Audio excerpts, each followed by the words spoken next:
Voilà, des témoignages désarmants qui mettent à bas beaucoup de préjugés. Une véritable découverte de la profondeur du malaise de ceux qui passent plus de temps que nous avec nos enfants. Marion Raoul, bonsoir. Bonsoir. Vous avez 25 ans, vous êtes une future professeure, on l'espère. Vous allez nous dire où vous en êtes, mais déjà, qu'est-ce que vous avez pensé de ce film, s'il vous a parlé? En fait, j'aurais aimé qu'on nous montre ce film pendant la formation. On n'est pas assez au courant de ce qu'on peut rencontrer. On nous explique qu'on peut avoir des enfants plus difficiles que d'autres, qu'on peut tomber dans des quartiers difficiles, mais on nous le dit simplement. Et c'est vrai que ce film montre la réalité d'un côté. Et je pense qu'il est vraiment très, très intéressant. Et moi, je le recommanderais en fait, de le montrer aux futurs enseignants. C'était un rêve de petite fille de devenir prof. Ça vous a pris à quel âge? Alors en fait, oui, c'est vraiment un rêve de petite fille. À l'âge de 9 ans, j'étais en classe de CM1. J'ai ma maîtresse qui m'a donné envie. En fait, c'est une maîtresse qui était musicienne. Ouais. Et de par ces séances de musique, elle m'a vraiment donné envie de faire la même profession. Et j'ai jamais abandonné. Et du coup, depuis, vous avez fait tout ce qu'il fallait dans l'ordre pour pouvoir être professeur? Exactement. On m'a dit qu'il faut un bac, donc j'ai passé mon bac. On m'a dit qu'il faut une licence, j'ai passé ma licence. Et après, on m'a dit qu'il faut le master. Et là, ça commençait à se corser. Et après, on m'a dit surtout il faut un concours. Et c'est là que j'ai compris la difficulté de ce concours. Vous avez été admissible cette année. Tout à fait. Mais il y a eu combien d'échecs avant? Il y a eu 3 échecs avant. Ouais. Donc 3 échecs difficiles, c'est pas évident parce qu'on passe des mois à se préparer et c'est vrai que chaque année se retrouver confronté à l'échec, c'est pas du tout Puis à évident. chaque fois des échecs tout petits, hein. Oui, vraiment exactement, des petits échecs à rien du tout, mais qui font que ça passe pas quand même. Et du coup, vous avez changé d'académie? Oui, j'ai décidé de le passer cette année dans l'Académie de Versailles. Parce que? Tout simplement parce qu'il y a beaucoup plus de postes et plus de chances de réussite. Alors, ce qu'on n'imagine pas, c'est encore un des préjugés, hein, c'est que le concours est très difficile. Il y a un niveau assez élevé, c'est vrai, il faut dire ce qui est. Il y a 2 étapes. Il y a l'étape des écrits qui ont lieu au mois d'avril et il y a l'étape des écrits, oraux. Ça comprend quoi? Ça comprend uniquement le français et les maths. D'accord. Voilà. Et maths au niveau bac L ou bac... Non, un niveau maths qui, moi, m'a assez surprise quand même. D'accord. Je viens d'un niveau littéraire, un milieu littéraire, donc... Niveau de maths, c'est vrai que ça m'a assez déroutée. La première année, je me suis dit, bon, l'année d'après, ça le fera. Et en fait, je me rends compte qu'il faut une bonne remise à niveau quand même pour acquérir les connaissances qu'on nous demande pour le concours. D'accord. Et après, les oraux, donc ce que j'ai pu cette année enfin passer. Donc là, on est vraiment plus lié sur ce que je dis moi, le métier, le système éducatif, le PS, vraiment. Et c'était chouette pour moi de pouvoir cette année, même si je suis encore dans l'attente des résultats, de me dire que je pouvais démontrer justement que j'étais capable et qu'on me laisse l'opportunité d'aller aux oraux contrairement aux années précédentes. Donc résultat dans 2 jours. C'est ça. Et idéalement, quel type de classe vous aimeriez?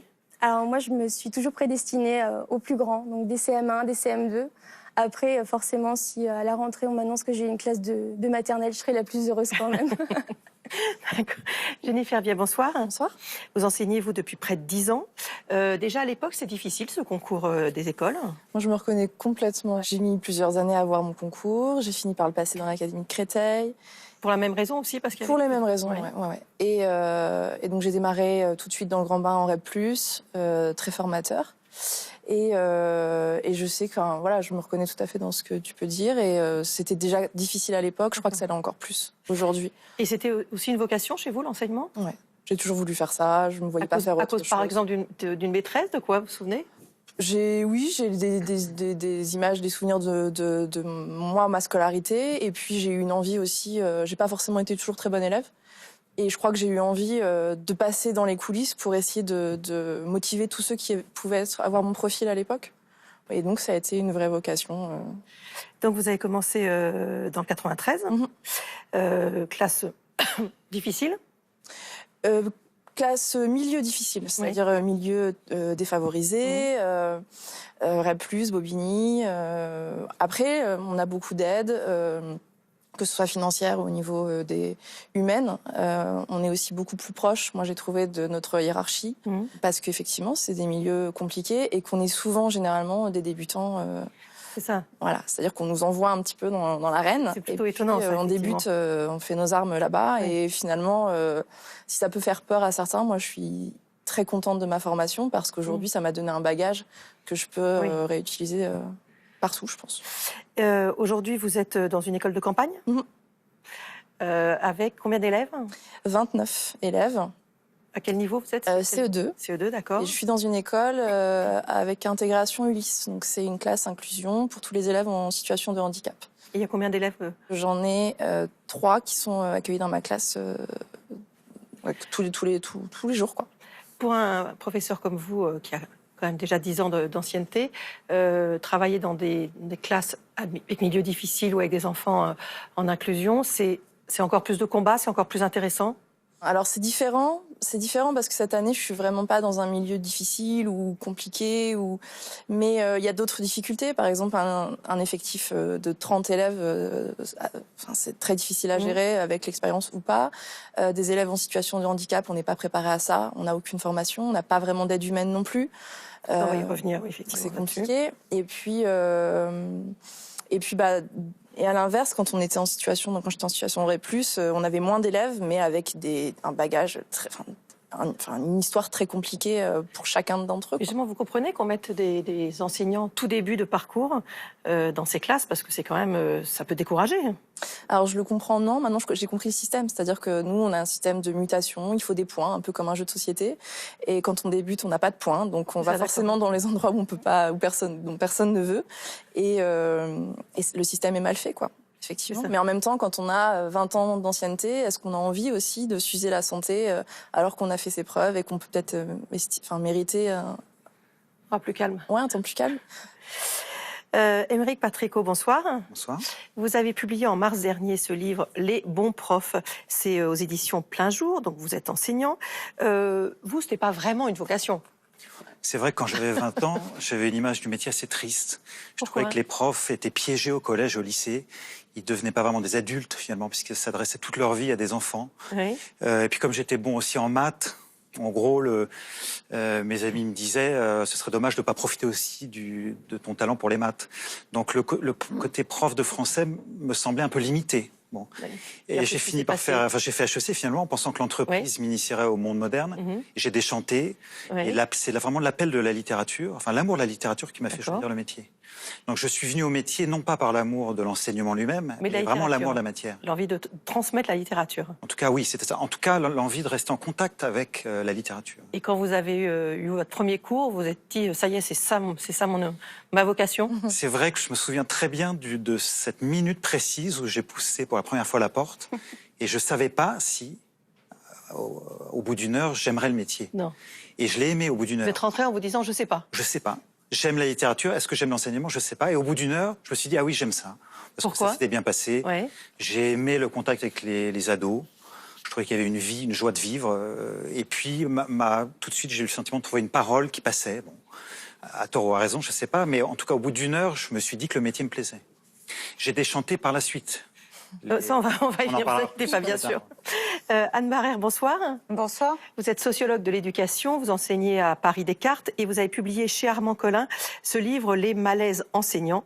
Alors, selon les chiffres d'une enquête de l'OCDE, 5% des enseignants français pensent que leur métier est valorisé dans notre société.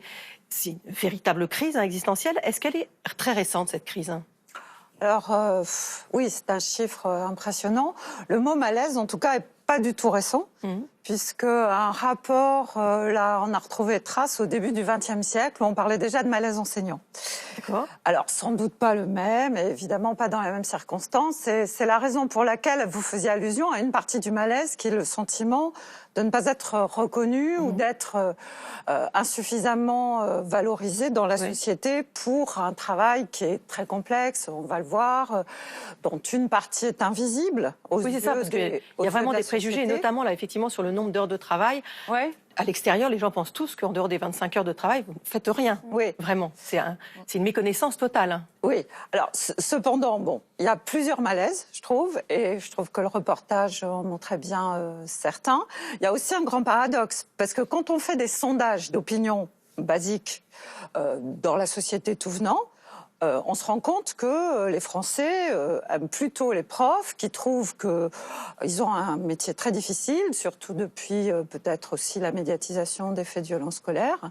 Et donc, il y a un vrai malentendu. Mais il n'en reste pas moins que, effectivement, comme on l'entend aussi dans le reportage, les profs se sentent méconnus, je dirais, et pourtant regardés par tout le monde. Je crois que c'est aussi ça qui fait un peu la tension et une partie du malaise aujourd'hui.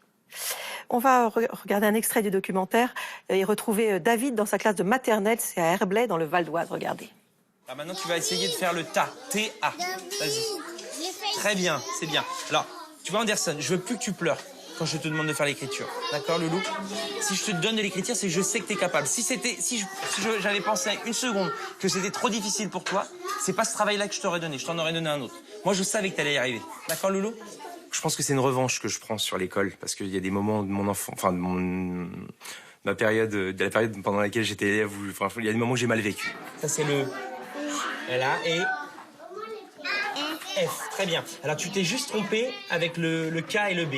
C'est au collège où j'ai mal vécu des moments où j'ai voulu intervenir en classe et où en fait j'ai l'enseignante elle-même, hein, même pas ma camarade de classe, mais l'enseignante qui s'est moquée de moi. Et là, on avait l'impression qu'il y avait quoi comme lettre? C'est quoi ça, cette lettre? Non, le U, c'est ça, les loulous. Ça, c'est le U. Je veux être prof et faire en sorte que l'enfant puisse oser parler, qu'il puisse oser se tromper, qu'il puisse se tromper et recommencer. Et c'est vraiment ma particularité, on va dire. C'est que j'insiste énormément là-dessus. Le bien-être de l'enfant à l'école, en fait. Peut-être le mot prince, je sais plus. Voilà, je veux voir des regards avec des grands sourires, parce que là... Voilà. Marion, c'est ça la vision à la fois moderne et idéale du maître d'école? Totalement. Moi, quand je le vois, en fait, c'est absolument ce que j'aime dans ce métier. On sent sa bienveillance. On sent qu'il est passionné par ce qu'il fait. Il raconte qu'à travers son histoire, ça n'a pas été évident pour lui à l'école. Et pourtant, aujourd'hui, on voit, sans le connaître, on ressent que c'est un enseignant qui aime ce qu'il fait, qui valorise les enfants. Et moi, c'est absolument la raison pour laquelle je veux faire ce métier. Parce que vous avez vous étiez contractuel l'an dernier? Tout à fait. En classe 2, CE2, CM1. Et les enfants, ils étaient comme ça, tout souriants? Oui. En fait, j'ai tout fait pour. Oui. Pour moi, la plus belle chose, c'est de voir les enfants arriver le matin avec le sourire. Avant tout, en fait, de savoir qu'ils sont heureux de venir en classe, de venir à l'école. Et c'est vrai que durant les 7 mois où j'ai été contractuelle, j'étais à temps complet, donc j'avais cette chance de les voir au quotidien. Et c'est vrai que c'était un bonheur de les voir arriver le sourire. Bonjour maîtresse, content d'être là. On a quand même l'impression que la vision, en tout cas, la part des parents a quand même changé. C'est vrai qu'on attend d'un enseignant qui soit efficace et bienveillant, mais il y a quand même une pression nouvelle, non, sur les enseignants, et notamment de la part des parents, une pression d'efficacité. Ça, c'est très net. En fait, on est rentré dans un système de massification scolaire. C'est qu'en gros, depuis les années 80%, à peu de choses près, des élèves passent par le système et attendent un métier à la sortie du système. Donc, il y a une pression de la part des élèves qui veulent que les profs les préparent aux examens, une pression de la part des parents, une pression de la part de la classe politique qui attend des profs qui forment les élèves. Donc, le prof est parfois pris entre deux feux, qui est son idéal, qui est parfois un idéal humaniste. Heureux. Voilà, comme on a vu à l'écran, ça. et c'est vrai que c'est des très beaux exemples. Oui. Mais l'institution attend autre chose, qui est ce qu'on appelle la formation des compétences. On veut que les élèves acquièrent des compétences. Et parfois, il y a un côté un peu asséchant de ces listes de compétences qu'on attend et de ces préparations aux concours, aux examens, qui est utile, mais le métier n'est pas que ça. Si c'était que ça, ce serait un peu triste. Anne Barrère, c'est vrai que on a un peu l'impression, justement, avec cette course à l'efficacité qu'on demande aux professeurs, que c'est pas vraiment aujourd'hui le meilleur moyen pour lutter contre l'inégalité scolaire, c'est vrai? Il y a effectivement, est-ce qu'on réussit vraiment là-dedans aujourd'hui? Alors, c'est difficile, c'est une question assez complexe quand même. Hein. Disons que quand on n'est pas efficace, effectivement au sens de réussite scolaire, très souvent ça va de pair aussi avec des formes d'inégalité. Puisque l'idée, c'est que c'est quand même ce manque de réussite scolaire ou cet échec scolaire, il n'est pas également partagé. Et cette pression scolaire dont on parlait, elle engendre en fait un durcissement de la course scolaire. Tout le monde est un peu dans la même course. Personne ne veut perdre. Et dorénavant, tous les enfants de milieu populaire, et c'est quand même une bonne nouvelle, jouent dans cette course depuis la massification.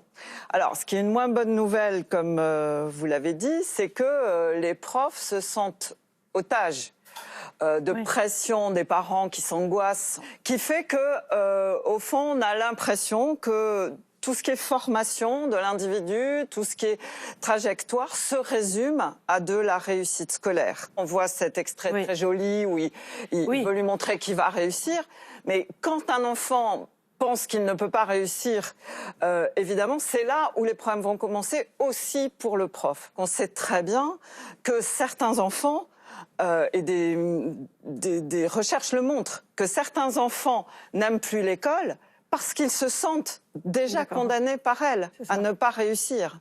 Donc bien sûr que je suis d'accord, il y a quelque chose qui est problématique, très asséchant dans cette efficacité scolaire, mais à la fois les enfants aujourd'hui, tous les jeunes, savent que dans le système tel qu'il est, une partie de leur avenir se joue à l'école. Et donc c'est normal aussi qu'ils s'en inquiètent.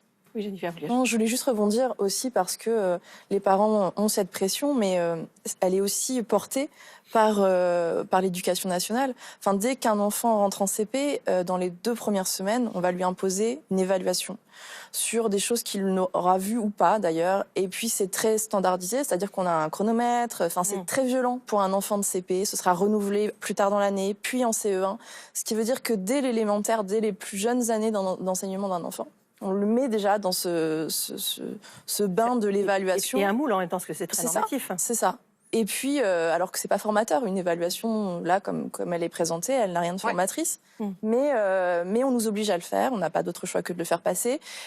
Les parents, du coup, c'est très médiatisé, donc ils savent que dès le CP, il y a cette évaluation. Il y a même des parents qui préparent en amont leurs enfants. Avant le CP. Avant le CP, parce qu'il y a des évaluations et qu'il faut les réussir et que... C'est pas ça l'école, c'est offrir autre chose. Et vous avez souffert de cette pression des parents? Parfois, vous le vivez? Oui, on peut le vivre, ouais. Il y a des parents qui... il y a ceux qui nous font confiance entièrement. Il y a ceux qui attendent beaucoup de choses. C'est très justement dit dans le documentaire, je me souviens plus qui le dit exactement, mais cette collègue dit que sous prétexte qu'on a été élève un jour, on peut se permettre, on connaît tous les enseignants, on en a tous eu.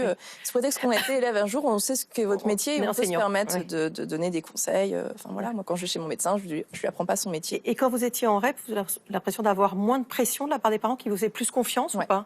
Ouais, c'est le sentiment que j'ai eu, ce sera pas forcément partagé, mais je trouvais qu'il y avait un vrai, comment dire, ils nous remerciaient tous les jours et il y avait pas tous, intéressant. Mais ouais, c'est-à-dire qu'ils nous faisaient confiance et il y avait une vraie reconnaissance que je retrouve pas forcément, en tout cas pas tous mes parents d'élèves, mais c'est moins présent. Oui, il y a ajouté quelque chose. Non, je voulais revenir sur la pression à l'évaluation, parce que je pense que les enseignants, diversement, mais éprouvent aussi, et particulièrement, moi j'ai plutôt fait des recherches sur le second degré, mais dans le premier degré, j'ai remarqué que c'était très présent, cette problématique des évaluations, et je crois qu'il ne faut pas confondre efficacité dans l'enseignement et culture de l'évaluation. C'est pas parce qu'on fait des évaluations que, à tout bout de champ, que l'école va devenir plus efficace. Et je crois aussi que ces évaluations, les enseignants aujourd'hui, n'arrivent pas à l'intégrer à leur travail ordinaire. Donc c'est des évaluations pour le ministère, pour finalement la hiérarchie, mais sans en tirer un profit pédagogique. Et donc il faut bien dissocier. Vous avez des systèmes étrangers qui font très peu d'évaluations et qui sont considérés comme performants. On l'a entendu, il y a plusieurs professeurs dans le documentaire qui disaient qu'ils n'étaient pas du tout préparés à ce qui les attendait. Ça a été votre cas? Vous l'avez vécu comme ça? Moi, je l'ai vécu assez mal les 2 premières années en collège, dans des collèges assez difficiles. Je trouvais qu'il y avait un contraste assez stupéfiant entre le concours d'une part, qui est quand même très élitiste, et l'agrégation, moi j'ai mis 3 ans à la voir, alors qu'HEC je l'avais eu facilement. Bon. Et puis la formation aussi, dont j'ai pas retenu grand-chose en dépit de la sympathie que j'avais pour les formateurs. Et puis la réalité du métier, que moi j'ai trouvé dur. J'aurais aimé qu'on me forme à la psychologie de l'enfant. J'aurais aimé qu'on me forme à la tenue de classe, notamment des classes un peu difficiles. J'aurais aimé qu'on me forme aux cas sociaux un peu difficiles. Bon.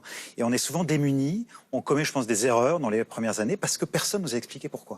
Donc je pense qu'il y avait un déni. Donc moi, c'était au début des années 2000, un déni de l'institution qui voulait pas avouer que tout ne se passait pas aussi bien qu'elle le prétendait, et puis un déni aussi de la classe journalistique et politique, parce qu'on voulait pas voir certains problèmes. Or, je fais partie de ceux qui pensent que c'est pas en cachant les problèmes qu'on les résout. Bon. Oui, ça c'est sûr. J'aurais aimé qu'on affronte un peu plus ces problèmes. Donc moi, à l'UFM, on a parlé agréablement avec les formateurs, mais il manquait peut-être un peu de substance formatrice. Ça a été votre cas aussi? Vous avez l'impression que vous avez été mise dans le bain comme ça? Moi, j'étais jetée dans... C'est-à-dire que j'ai eu mon concours voilà, le 1er septembre. J'étais balancée dans une école à temps complet. Et on n'est pas du tout préparé à ça. C'est-à-dire qu'à l'UIFM, les élèves, ce sont des prototypes parfaitement... très idéalisés. Et maîtriser une classe... Être dans une classe, avoir des élèves... Ça, on nous l'apprend pas. On nous apprend à enseigner le français, les maths, etc. Mais avoir un public en face de soi et puis 6 heures par jour et 4 jours par semaine, et avec tout le travail de préparation que ça demande, ça, non, on n'est pas préparé. Mais éventuellement, par exemple, à réagir à de la violence, on vous avez préparé? Ça, non, on n'est pas préparé. Et ça vous est arrivé? Ouais, moi, ça m'est arrivé l'année dernière, justement. Un élève qui...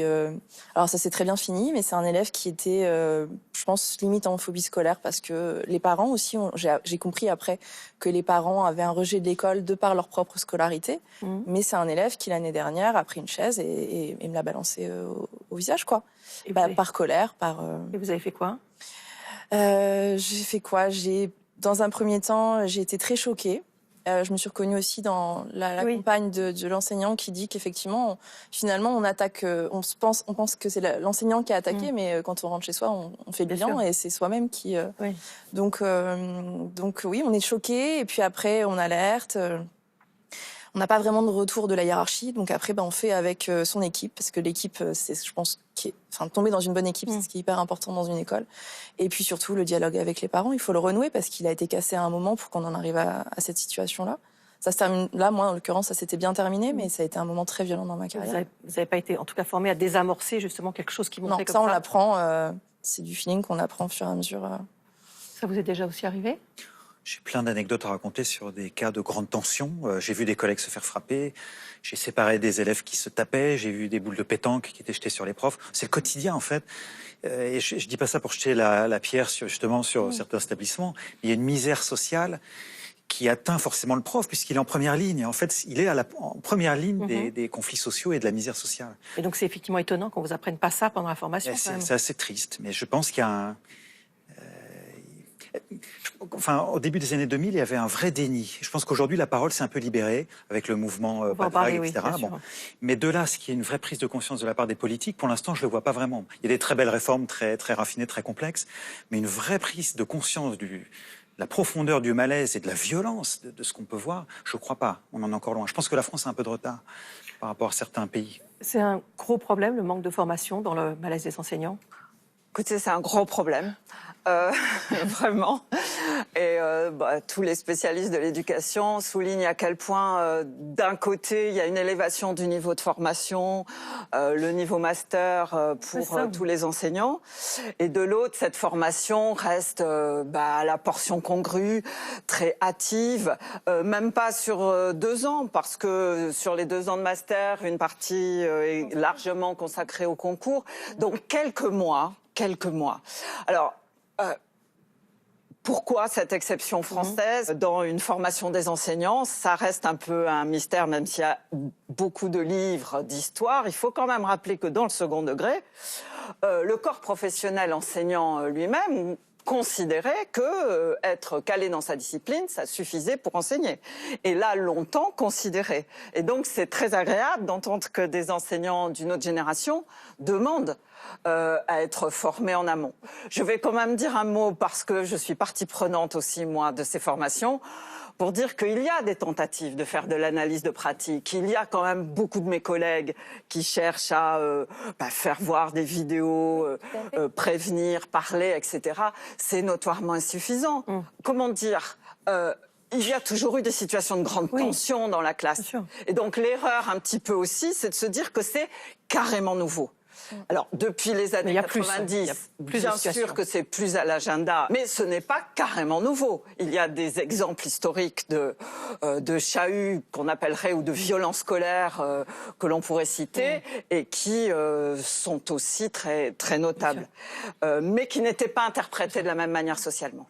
Vous voulez ajouter quelque chose, Jennifer? Non, je voulais juste te dire que pour rebondir par rapport à la formation et au recrutement, notamment avec la loi Blanquer qui va sortir, c'est que maintenant, ils vont proposer aux AED, donc les assistants d'éducation, les pions, d'être face à des élèves. La seule condition, c'est de s'y connaître dans la matière, quoi. Il n'y a pas de connaître les enfants. Ça prouve la réalité de ce qu'on attend d'un enseignant aujourd'hui. Ça suffit pas. Jennifer, vous avez été cofondatrice d'un mouvement qui est né sur les réseaux sociaux, les stylos rouges. Vous dénonciez notamment des conditions de travail dégradées et des bas salaires. Vous avez quitté depuis le mouvement en désaccord avec la décision qui avait été prise de faire grève des surveillants d'examen le premier jour du bac, en partie, c'est peut-être pas que pour ça. Est-ce que vraiment les Français, pour vous, sous-estiment complètement la pénibilité de votre métier ? Je pense, oui. Je pense que toute la partie du travail invisible, qui est la partie la plus conséquente de notre travail, est complètement méconnue, oubliée. C'est pour ça, d'ailleurs, que je voulais vous remercier pour cette émission, de nous donner la parole et ce reportage qui est criant de vérité, parce que l'opinion publique a besoin de connaître un peu la réalité de notre travail, de savoir que c'est pas 24 heures face à élèves, que c'est bien plus. Et qu'on a entendu, on arrive calme le lundi matin, au bout de 3 heures, vous êtes épuisé déjà. C'est ça, c'est-à-dire que moi je vois vraiment ça comme une batterie. Sollicitation permanente, on le s'en rend pas lundi compte. matin, la batterie est chargée à peu près, et puis au bout de quelques minutes, elle commence à se vider, et après on est sur la réserve tout le reste de la semaine. Et ça, c'est très bien vu aussi quand l'enseignant dit maîtresse, maîtresse, maîtresse, et c'est vrai, on est sollicité tout le temps. Et ça, à moins d'être dans une classe au quotidien avec des élèves, c'est compliqué de Et s'en vos rendre proches, par exemple, si vous êtes fatigué, ils comprennent pourquoi ? Mon conjoint, oui, parce que lui, il vit avec moi au quotidien, il le sait, Ouais. il a la réalité du métier. Ma famille, je sais que si j'ai le malheur de dire que je suis fatiguée, on peut me dire non, attends, tu sors de vacances et dans 3 semaines, t'es de nouveau en vacances. Quoi. D'accord. Éric, ce dont se plaignent également les enseignants, c'est d'être isolés face à leur mission et assez peu soutenus par leur hiérarchie. Alors c'est vrai que le professeur travaille parfois en équipe avec ses collègues, mais il est assez seul face aux élèves. Il peut se sentir abandonné quand il est en difficulté avec sa classe. Et on a quand même un nombre impressionnant de cas de profs qui sont éjectés du système ou mis dans d'autres lycées très vite s'il y a des tensions qui apparaissent avec les classes. Donc il a rarement le sentiment d'être défendu, ça c'est clair. Il y a un problème que je trouve assez profond par ailleurs de DRH, de gestion des ressources humaines. Le prof est assez seul. Par exemple, moi en 15 ans de métier, jamais un supérieur hiérarchique m'a convoqué dans son bureau pour me dire Monsieur Patrico, faisons le point, comment se passe votre carrière, qu'est-ce que vous ressentez ? Jamais. On est inspecté une fois tous les 8 ans, 10 ans, par quelqu'un, parfois des très bons inspecteurs, qui parfois nous disent beaucoup de choses agréables, mais parfois aussi des critiques. Mais c'est un rapport très hiérarchisé. C'est pas vraiment un dialogue. Donc, il y a un côté un peu effarant. On fait sa carrière assez seul. Le mouvement Pas de vague le montre quand même. Oui. Finalement, parce que c'est ce mouvement qui avait été initié pour pouvoir dénoncer les violences. Alors, je trouve ça très intéressant. A montré quand même que dénoncer les violences, c'était pas vraiment soutenu. Il y a un phénomène d'omerta très profond. Moi, j'avais écrit un premier livre en 2011 là-dessus, sur le fait que les violences étaient systématiquement étouffées. Ce qui est intéressant avec les réseaux sociaux, c'est que tout d'un coup, les profs parlent. Un peu comme les gilets jaunes, finalement. Mais ce que j'ai trouvé intéressant, c'est que dans un deuxième temps, ça a à nouveau été étouffé par la classe politique, par les syndicats, même par des collègues qui disaient c'est pas si grave, les profs se font parfois taper, les élèves restent gentils, il faut les aider. Bon, j'ai cru remarquer que les profs souvent n'en parlaient pas des violences qui subissaient parce que ils veulent pas dégrader leur propre image, ils veulent pas passer pour un mauvais prof vis-à-vis des collègues, et puis que symboliquement le prof se sent du côté de l'élève. Il protège l'élève quand même. Il choisit le métier parce qu'il aime les élèves, il veut les aider. Donc quand il subit des violences, il va avoir tendance à... Oui, c'est un échec personnel, et puis à protéger l'élève malgré tout, il va pas vouloir enfoncer l'élève. Donc il y a un phénomène d'autocensure que j'ai senti aussi dans le mouvement Pas de vague. Il y a eu un deuxième temps où tout d'un coup le mouvement s'est étouffé parce que les profs voulaient pas non plus faire croire que les élèves étaient tous violents. C'est quand même incroyable, c'est comme ça qu'un mouvement s'arrête. Ça s'est arrêté assez vite, oui. Oui. Oui, mais je voulais rebondir là-dessus parce que évidemment, moi, j'ai beaucoup insisté, pas forcément sur les violences, mais sur la pénibilité, l'intensité de la classe aujourd'hui, à partir aussi de choses qui sont aussi des bonnes nouvelles, parce qu'on entend des enseignants dire qu'ils veulent que les enfants s'expriment, osent, soient à l'aise. On veut plus d'un certain type d'autorité, extrêmement verticale, voire violent, ça etc. a changé, oui. Voilà, et on est un peu tous d'accord là-dessus. Et à la fois, forcément, c'est plus compliqué dans les classes. Alors, ce que je voulais dire, c'est que c'est plus compliqué, même lorsqu'on n'est pas dans des cas extrêmes de violence. Oui. Et le problème un peu de cette histoire de violence, c'est que ça focalise sur des cas extrêmes où bien sûr tout le monde va s'entendre pour dire que c'est odieux, mais ça cache tout un continent ordinaire. Bien sûr. Il faut en parler aussi. Oui, oui. Oui, C'est et important aussi voilà. pour soulager un peu, pour libérer la parole, pour soulager, pour dénoncer C'est ça. cet isolement aussi, cette absence de soutien quand même. Voilà. Brisé quand même Mais- par ce genre de choses. C'est ça. Mais je suis quand même d'accord avec vous pour dire que la hiérarchie est plus ou moins soutenante, parce que les chefs d'établissement savent plus ou moins faire. C'est vrai, ont plus ou moins le temps de faire, parce que même ils ont leur propre malaise avec des tas de choses à faire. Il y a la réputation des établissements aussi à défendre. La réputation des établissements, mais je voudrais dire aussi quand même que les enseignants, comment dire, ils se sentent isolés, mais ils ont du mal aussi à en parler. Oui. Et ils ont du mal à avoir une communication professionnelle là-dessus. Déjà, mais Moi, mon discours, c'est qu'aujourd'hui, dans une société où les rapports d'autorité ont changé, c'est normal d'avoir des rapports d'autorité, c'est pas normal de se faire taper dessus, bien sûr, mais c'est un problème professionnel. C'est sûr On que doit prendre si à quand bras ils le parlent, on corps les dans entend la pas. formation, etc. Et ils n'en parlent pas non plus entre eux. Autre problème évidemment de la mobilisation des enseignants, c'est la revalorisation salariale. L'objectif qui a été fixé par Jean-Michel Blanquer est de garantir un salaire minimum de 2 000 € professeur. Est-ce que ça vous va? Je peux vous demander combien vous gagnez Moi, je suis à 1 700 €. au bout de 10 ans? Ouais, j'étais à 2 000 € quand j'étais en REP+. Mhm. Là, j'ai une perte de salaire, effectivement. Non, moi, ça me convient pas. Vous travaillez combien d'heures par semaine en réalité? Moi, je travaille beaucoup, peut-être trop par rapport à mes collègues, certainement, mais je pense que je suis à 45, 47 heures par semaine de travail. Oui. Donc, pour un bac plus 5, effectivement, on a des vacances, mais moi, les vacances, je travaille durant mes vacances au moins 1 semaine et demie. Pour préparer la suite, prépare. pour corriger, pour... Je prépare, je corrige. Mhm. Et puis il y a aussi, quand on a une classe, on n'a pas juste un groupe classe, on a des élèves, donc il faut individualiser le parcours. Ça demande du temps. On n'est pas magicien, on n'arrive pas en classe et ça se prépare quoi. Donc effectivement, ça demande du temps et payer 2 000 € pour ce temps de travail, ce diplôme, et puis ce travail invisible et aussi toute cette charge parce que c'est un métier où quand on ferme la classe, c'est pas fini. C'est pas fini, quoi. C'est-à-dire que oui, on a du travail, mais en plus, on ramène tout ce qu'on a vécu au quotidien et qu'on va vivre encore demain chez nous. Il y a plein de soirs où je rentre minée par ce que j'ai pu entendre par mes élèves ou en voyant des situations. Enfin, leurs difficultés, leurs souffrances, tout ouais, ça, vous portez avec. on emmène ça, on emporte ça à la maison, quoi. Et alors c'est le cas d'autres métiers, effectivement. Mais 2 000 €, c'est bien en deçà de ce qu'on mérite, vraiment. Enfin, on nous dit que c'est un beau métier. Mais on va pas vous le faire payer non plus, que ça soit un beau métier. Voilà. C'est ça que Et vous puis sentez, aussi, oui. je voudrais juste souligner, bien sûr. excusez-moi, en tout cas dans le premier degré, tout ce qu'on investit pour nos classes. C'est-à-dire que on paye énormément de choses pour nos élèves. C'est-à-dire que quand on est dans des milieux un peu plus compliqués, au bout d'un certain nombre de quotas de photocopies, c'est nous qui payons nos photocopies. Nos manuels, on les finance. Le matériel scolaire, si on en a besoin, et que la mairie, parce que nous, le matériel est financé par la mairie. Alors, si on a de la chance d'avoir une mairie généreuse, tant mieux. Si on a moins de chance, tant pis. Et donc, on paye. Moi, j'arrive à entre 500 et 700 € par an pour ma classe. D'accord, de matériel qu'ils utilisent. Ouais, donc c'est le mien, je l'emmènerai avec moi si je change d'école, etc. Oui. Mais c'est quand même sur mes deniers perso que j'investis dans ma classe, quoi. C'est pas normal. Vous avez l'impression aussi quand même qu'on vous fait payer votre vocation? Oui, moi je trouve que la question du salaire n'est pas négligeable. Toutes les études montrent qu'il y a un décrochage du pouvoir d'achat des profs depuis 20 ou 30 ans.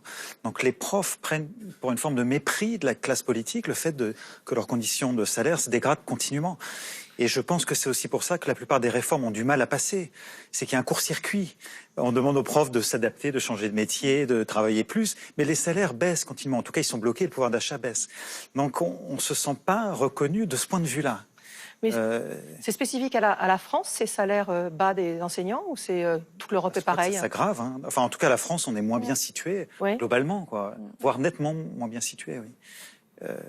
Oui, d'ailleurs, il y a une allusion dans le documentaire avec Jean-Michel Blanquer et des enseignants qui regardent la télé où on voit des comparaisons internationales. Et oui, en Europe, le salaire enseignant français est bien au-dessous de la moyenne des pays européens. Pour un temps de travail équivalent. Et pour autant, qui est censé être compensé par une sécurité d'emploi, etc. Je voulais juste ajouter, en plus de la question salariale, il y a aussi la question de tout ce qu'on peut avoir quand on est dans une entreprise privée. Alors effectivement, c'est différent, nous on travaille pour le public, mais on n'a pas de médecine de travail, on n'a pas de comité d'entreprise qui peut nous permettre, alors que justement on a un métier qui est lié pleinement à la culture. Si on veut s'investir un minimum, il faut aussi payer. On n'a pas de mutuelle de prise en charge, etc. Or, moi, personnellement, je tombe malade tous les mois parce qu'on côtoie les microbes. Vous voyez, c'est pas que c'est la question salariale, mais c'est pas que, en fait. D'accord. On mérite plus que ça. Oui, si je peux ajouter. En fait, moi, ce qui me dérange dans le salaire d'enseignant, c'est que j'ai pas mal d'amis qui ont fait des études comme moi, donc un bac plus 5. Et quand je vois ce qu'ils gagnent, eux, par rapport à ce que je gagne, ce que je vais gagner plus tard et ce que vous gagnez, alors qu'en plus de ce bac plus 5, on a quand même passé un concours. Et je me dis, il y a vraiment un problème dans le système. Et le souci, c'est que les gens ne voient que, enfin moi personnellement, c'est les vacances. C'est ça. T'as ce salaire-là, mais toi, t'as beaucoup des de vacances. vacances. Et en fait, non, je suis pas d'accord. On a un bac plus 5, on a un concours difficile. Pour moi, il y a vraiment un souci, c'est sûr, au niveau du salaire quand on compare. Moi, il faut que j'arrête de comparer avec certains de mes amis qui ont un bac plus 5 parce que ça me rend malade, en fait. De voir la différence, elle est énorme. Et pour un travail qui, bien sûr, on ne travaille pas 25 heures par semaine, c'est sûr. Comme tu le disais, tu es à presque 50 heures par semaine. Bon, tout ce qui s'est dit, ça vous a pas découragé? Non, du tout, du tout. Votre vocation est là. Toujours. Je pense qu'heureusement, puis il en faut des personnes comme moi. Je suis pas la seule. Là, je suis là ce soir, mais je représente toutes les personnes justement qui gardent espoir. Et je pense qu'il en faut toujours, heureusement. Si c'était à refaire, vous referiez? Moi, je le referais parce que j'ai un amour de la littérature qui fait que j'aime le métier. Mais je veux pas plomber l'ambiance, mais je me souviens que dans le documentaire, un prof disait que ça peut pas être pire.